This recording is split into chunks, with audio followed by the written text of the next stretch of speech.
आज हम आपके लिए एक ऐसा वाकया लेकर आए हैं कि एक पुलिस वाली लड़की खुद जंगल में एक मजलूम साधु की झोपड़ी पर पहुंच गई और फिर उस लड़की ने मजलूम साधु के साथ जो किया, आप भी सुनकर हैरान रह जाएंगे।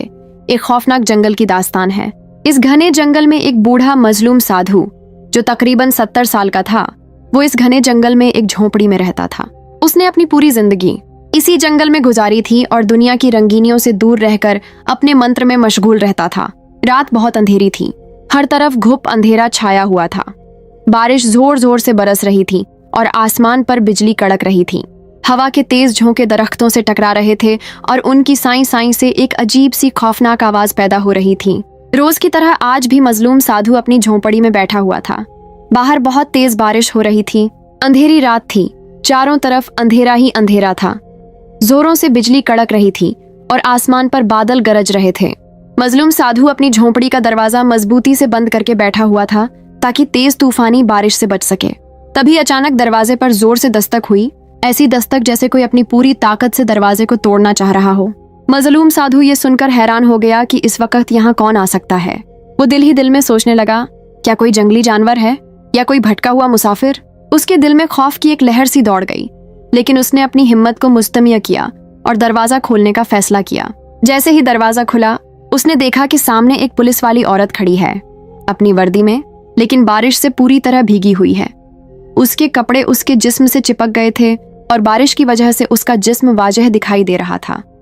उसके हाथ में एक बंदूक थी, लेकिन वो ठंड से कांप रही थी। मजलूम साधु ने हैरानी से पूछा, ए खातून, तुम कौन हो? इस घने जंगल में इस तेज बारिश और अंधेरी रात में क्या कर रही हो? मौसम खराब है, तुम कहाँ से आई हो? वो औरत कुछ घबराई हुई दिखाई दी। उसके चेहरे पर खौफ के आसार थे और उसकी आवाज में लर्जिश थी। उसने डरते हुए कहा, मैं एक पुलिस अफसर हूँ। मैं यहाँ एक खतरनाक क्रिमिनल को पकड़ने आई थी जो इस जंगल में रोपोश है। वो बहुत चालाक है और उसने कई संगीन जुर्म किए हैं। उसका ताकुब करते करते मुझे देर हो गई और अब ये रात का वक्त है। ये घना जंगल है और वापस जाना खतरनाक है। मुझे ये झोंपड़ी दिखाई दी तो सोचा कि आज की रात यहाँ पनाह मांग लूं। बराहे करम मुझे बचा लें। ये सुनकर मजलूम साधु के दिल में रहम आया। उसने कहा, ठीक है, तुम अंदर आ जाओ।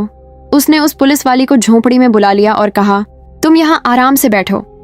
औरत डर और ठंड से कांप रही थी। उसने अपनी बंदूक एक तरफ रख दी और झोंपड़ी के कोने में बैठ गई। मजलूम साधु ने उससे पूछा, तुम अपनी कहानी बताओ कि तुम यहाँ कैसे आई? औरत ने गहरी सांस ली और बताया, मैं करीबी शहर के पुलिस स्टेशन में तैनात हूँ।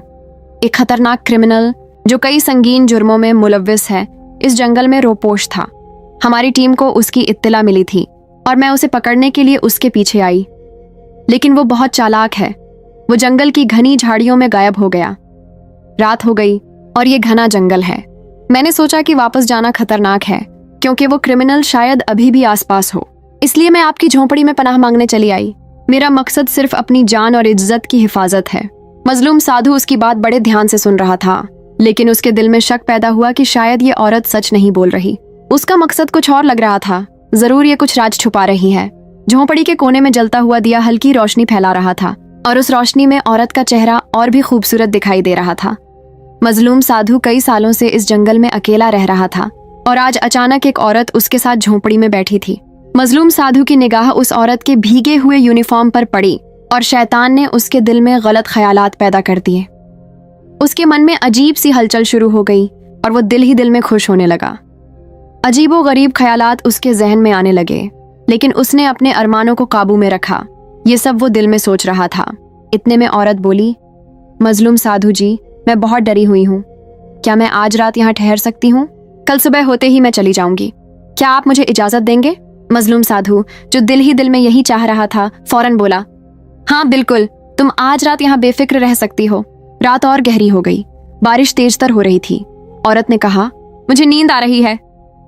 ये कहकर वो झोंपड़ी के एक कोने में लेट गई, अपनी बंदूक अपने पास रखते हुए। मजलूम साधु का दिल बेचैन था। उसके सोए हुए ख्यालात जाग उठे। उसकी बेचैनी बढ़ती जा रही थी कि आज की रात कैसे गुजरेगी। वो लेट गया और आंखें बंद करके सोने की कोशिश करने लगा, लेकिन नींद न आई। उसका दिल जोर जोर से धड़क रहा था क्योंकि उसके जज्बात बेकाबू हो रहे थे। इसी दौरान औरत के रोने की आवाज आई। मजलूम साधु ने उठकर देखा कि वो रो रही थी। वो उसके पास गया और पूछा, क्या हुआ, तुम क्यों रो रही हो? औरत ने रोते हुए कहा, मेरे साथ जो हुआ मैं किसी को बता भी नहीं सकती। मजलूम साधु हैरान हुआ और बोला, ऐसी कौन सी बात है जो तुम किसी को नहीं बता सकती? अगर चाहो तो मुझे बता सकती हो। औरत ने कहा, मैं वो नहीं जो आप मुझे समझ रहे हैं। मैं कोई आम पुलिस अफसर नहीं हूँ, मैं एक जिनजादी हूँ। ये सुनकर मजलूम साधु के पांव तले जमीन खिसक गई। वो डरते हुए बोला, क्या तुम जिनजादी हो? मैं कैसे यकीन करूं? औरत ने कहा, मैं सच कह रही हूँ, मैं जिन्हों के बादशाह की बेटी हूँ। आपको यकीन दिलाने के लिए मैं अपनी पिछली जिंदगी की कहानी बताती हूँ।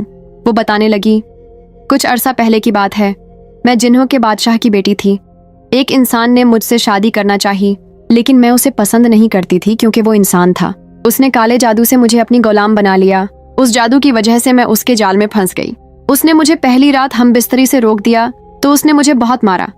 जब मैं अधमरी हो गई तो उसने कहा कि या तो तुम मर जाओगी या फिर मैं तुमसे हर किस्म के आदमियों से हम बिस्तरी कराऊंगा।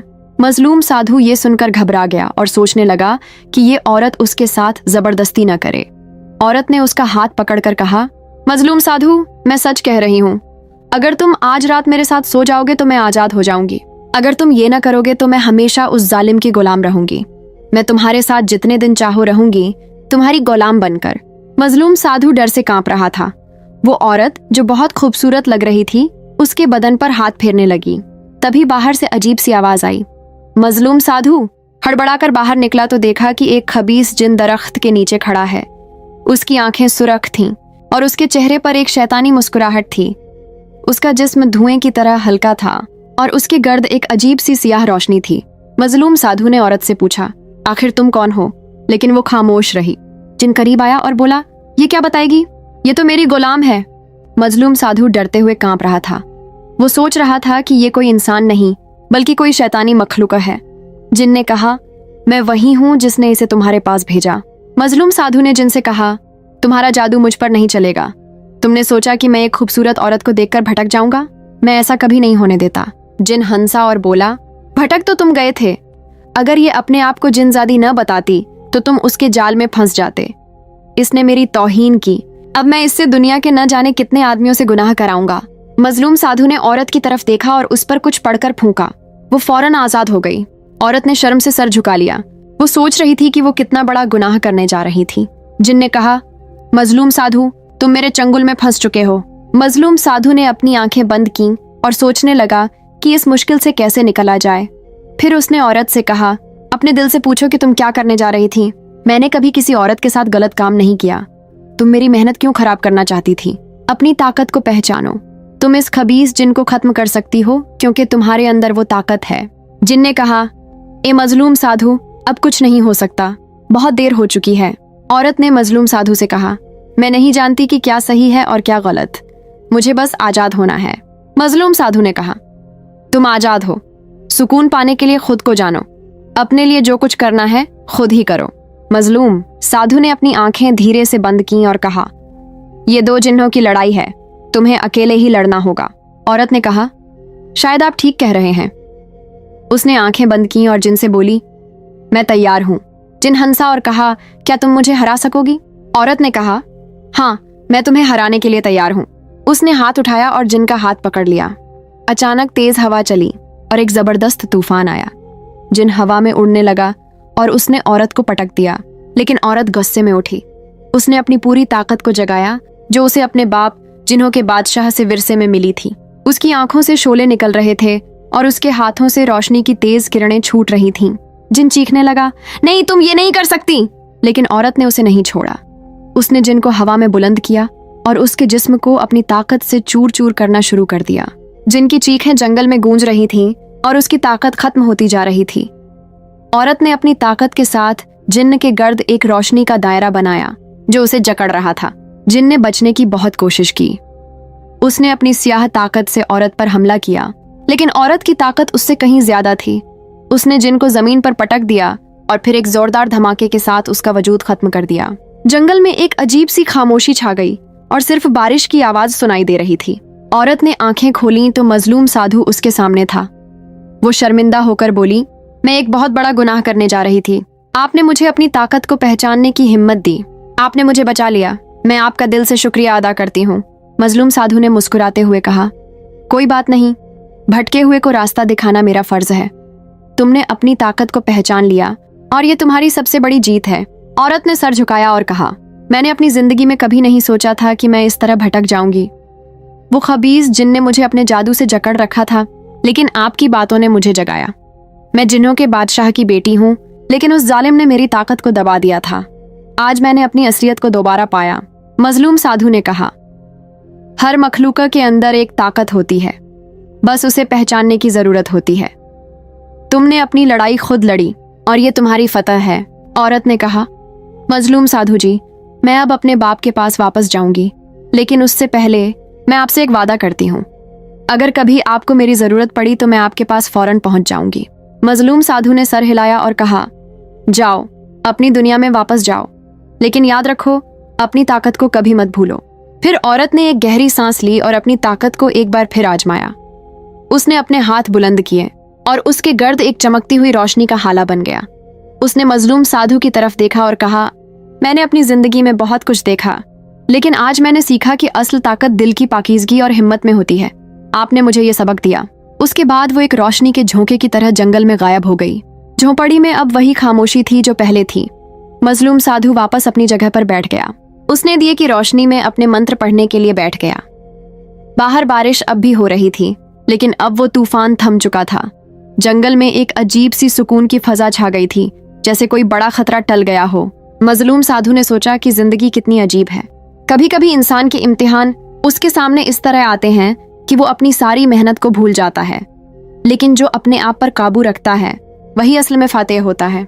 उसने अपने मंत्र को मजबूती से पकड़ा और दिल ही दिल में दुआ मांगी कि वो कभी अपने रास्ते से न भटके।